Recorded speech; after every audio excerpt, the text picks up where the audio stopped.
أهلا وسهلا فيكم بقناة gluten free داليا. اليوم رح نعمل مع بعض مقرمشات ورح تكون من دقيق الحمص.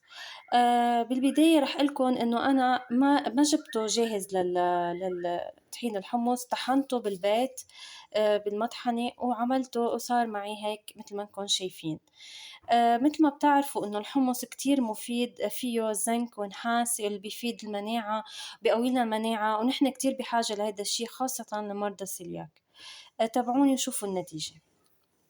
نحط كوب من دقيق الحمص، منحط رشة ملح، منحط زيت،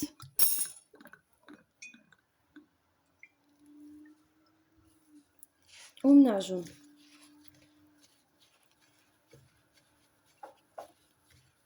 منحط المي شوي شوي، مي دافية تكون. منحط شوي حتى نشوف قد ايه بدها العجينة. شفتوا كيف بلشت تجمع معنا؟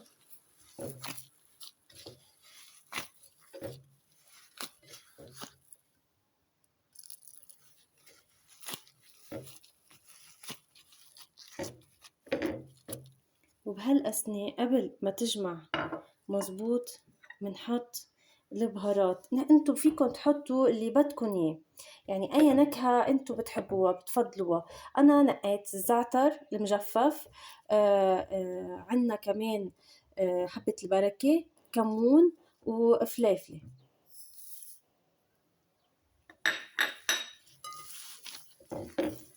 وهلا بنحط شوية مي.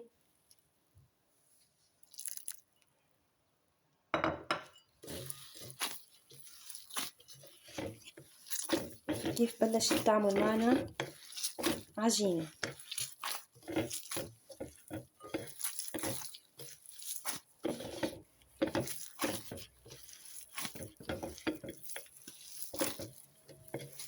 شايفين كيف؟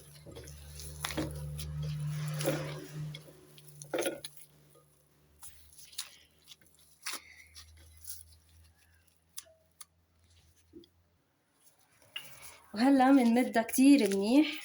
كل ما كانت رقيقة كل ما عطتنا نتيجة قرمشة، ولا أحلى من هيك.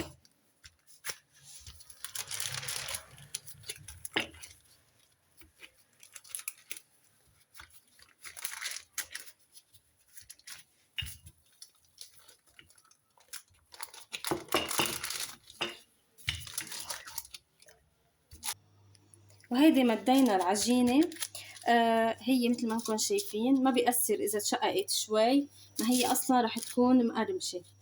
رح نشيل الأطراف قبل لحتى نعمل شي حلو يطلعوا مرتبين. نشيل الأطراف. هودي الأطراف بنرجع بنعجنهم وبنعملهم موديل تاني، الموديل اللي بدنا إياه.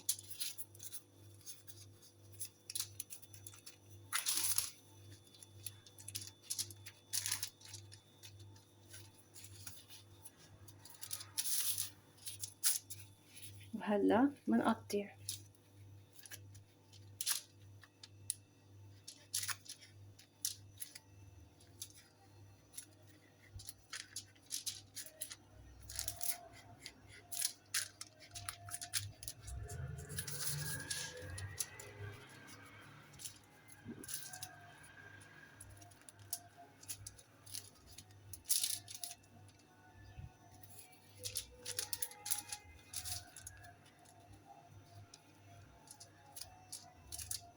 بهاي الطريقة.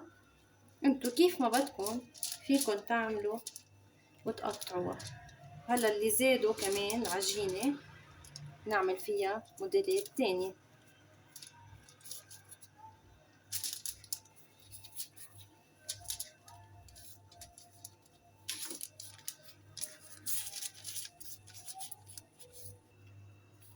مثل ما انكم شايفين هيدي العجينة يلي زادت، يلي قصيتها كانت زايدة، عملت منها هودي الموديلات، وعملت منها هودي الاشياء المبرومة هيك.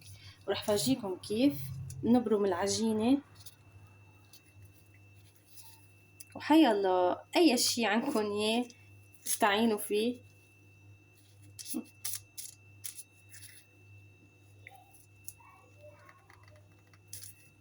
مثل ما انكم شايفين بنحطهم بالفرن على الرف الوسطاني على حرارة 180 درجة. وهيدي هي النتيجة مثل ما انكم شايفين، مقرمشات ولا أطيب من هيك، ريحتهم بتشهي. أخدوا معي بالفرن تقريبا 15 دقيقة، وهيدي هي النتيجة النهائية. صحتين وهنا.